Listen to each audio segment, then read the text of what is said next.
சிறகடிக்க ஆசை சரியல்ல டுடே எபிசோட்ல நம்ம மீனா இருந்துட்டு முத்துக்கிட்ட போயிட்டு எனக்கு ரொம்ப பயமா இருக்குங்க. என்ன மீனா இவ்வளோ தூரத்துக்கு வந்ததுக்கு அப்புறமா பயமா இருக்கிறதுனாலாம் சொல்லிக்கிட்டு இருக்க, இதே உனக்கு கொஞ்சம் ஓவரா தெரியலையா? மீனா இங்க பாரு, நம்ம இந்த போட்டியில ஜெயிச்சே தீர்றோம்.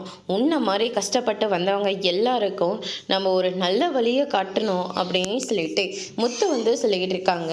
நம்ம அப்படிதாங்க நினைக்கிறோம். ஆனா அந்த சிந்தாமணி நம்மளை விடுவாளா அப்படின்னு சொல்லிட்டு கேட்கவும், சிந்தாமணியாவது ஒன்றாவது அது இது வரைக்கும் எலெக்ஷன் நின்று யாருக்கு என்ன நல்லது செஞ்சது? யாருக்கும் எந்த நல்லதும் செய்யவே இல்லை.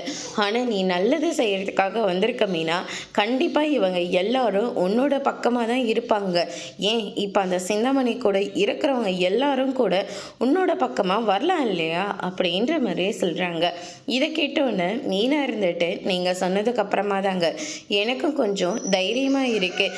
கண்டிப்பாக இந்த போட்டியில் நான் தாங்க ஜெயிக்க போகிறேன். இதே மாதிரி பேசி பழகு அப்படின்னு சொல்லிட்டு முத்து சொல்லிக்கிட்டு இருக்காங்க.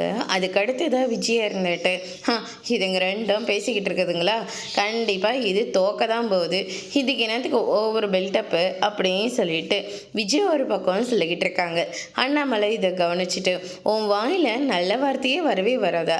மீனா யாரு? இந்த வீட்டு பொண்ணு, அது ஜெயிக்கணும்னு முதல்ல நினை அப்படின்னு சொல்லிட்டு அண்ணாமலை இருந்துட்டு விஜயை பிடிச்சி பயங்கரமாக திட்டிகிட்டு இருக்காங்க.